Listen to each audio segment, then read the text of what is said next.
경관이 빼어난 서귀포시 바닷가에 조성된 삼매봉 밸리 유원지. 11만 제곱미터 부지에 온천과 호텔, 콘도를 개발했습니다. 총 사업비는 3,362억 원으로 중국 자본이 투자했습니다. 2010년대 이전에는 국내 자본이 대규모 관광 개발을 주도했지만 2010년대 중반부터는 중국 자본 투자가 빠르게 늘었습니다. 대규모 관광 개발 사업장 38곳 가운데 중국 자본이 투자한 사업장은 모두 10곳.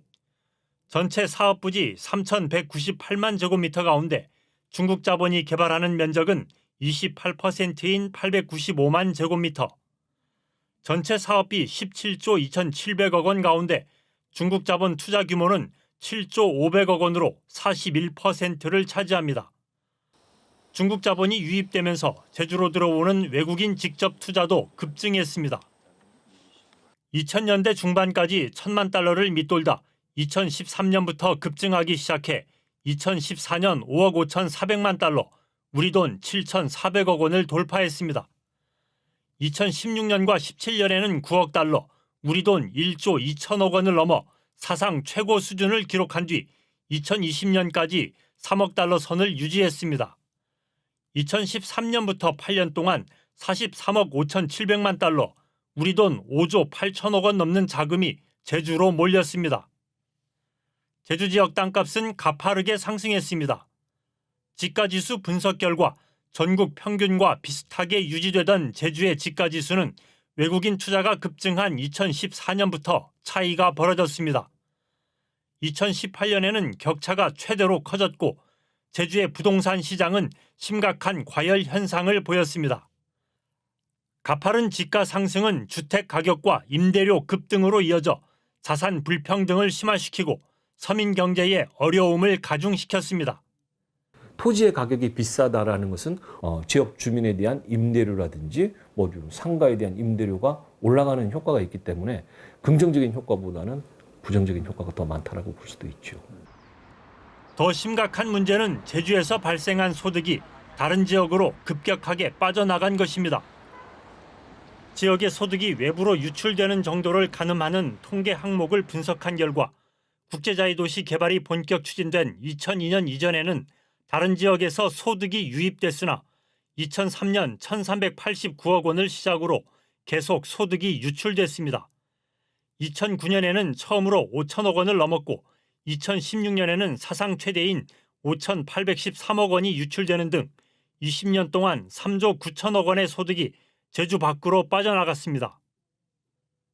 외부 자본을 유치해 대규모 개발을 추진한 결과 개발 이익이 제주도 안에서 재투자되지 않고 다른 지역으로 빠져나가면서 지역 경제 발전을 오히려 가로막고 있습니다. 그 소득이 다시 지역 내에 다시 투자가 되거나 어떤 특정 사업에 대해서 또 이제 그 투자 이익이 다시 소비가 되는 것이죠. 이렇게 선순환이 계속 일어나는데 이게 한 번에 빠져나가 버리면 그 효과가 없어지게 되는 거죠. 과거 제주가 가난했던 시절에는 외부 자본을 유치해 개발할 필요가 있었습니다.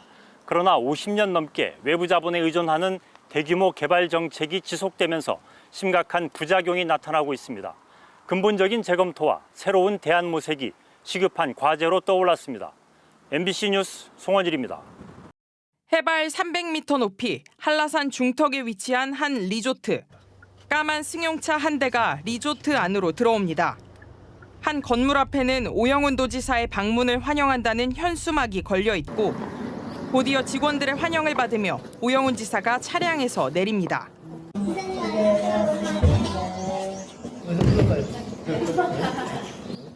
환영 행사를 마치고 나온 지사는 공사 현장을 둘러보며 15분 가까이 사업 진행 상황에 대한 설명도 직접 들었습니다.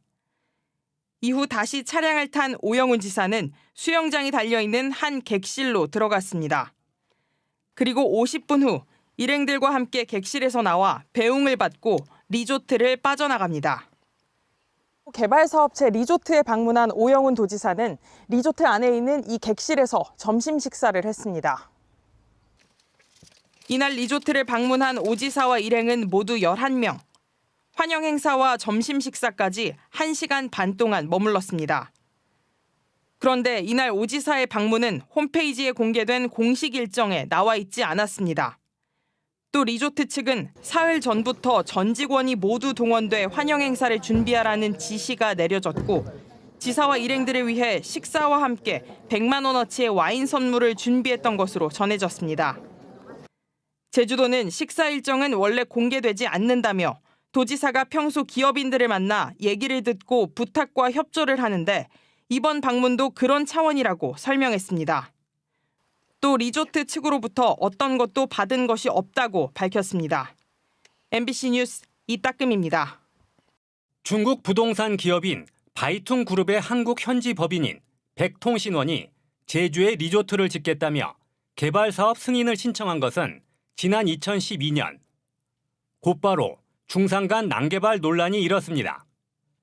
해발 300m 고지대인데다 한라산 천연보호구역에서 불과 700m 떨어진 곳이기 때문입니다. 이 때문에 도의회의 환경영향평가 동의안 심사 과정에서도 논란이 일었습니다. 지금 우리가 아무리 투자 유치도 좋지만 더 중요한 거는 우리 제주도가 이제 환경 수도로 이렇게 나가려고 하니까 여러 가지 환경에 대해서는 엄격해야 된다. 결국 중국 백통신원은 2022년까지 사업비 2,432억 원을 투자하겠다고 약속한 뒤 제주도로부터 개발 사업 승인을 받았습니다. 콘도미니엄과 호텔 등 숙박시설과 함께 맥주 박물관과 생태 테마파크 등 다양한 휴양 문화시설을 만들겠다는 계획이었습니다. 그런데 사업자는 이곳에 약속했던 투자 금액을 절반으로 줄였습니다. 제주도가 이 같은 계획 변경을 승인해주면서 특혜 논란이 일고 있습니다. 오영훈 지사 취임 5달 뒤인 2022년 12월 제주도가 변경해준 백통신원 리조트의 사업 계획입니다.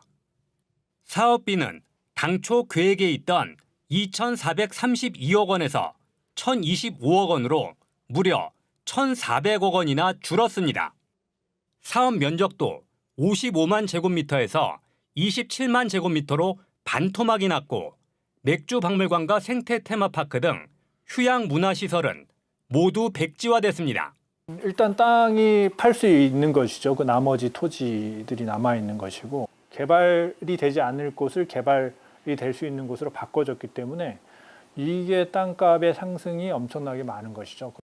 제주도는 지난해 말에도 또다시 사업 계획을 변경해 사업 기간을 내년 말까지 2년 더 연장해줬습니다.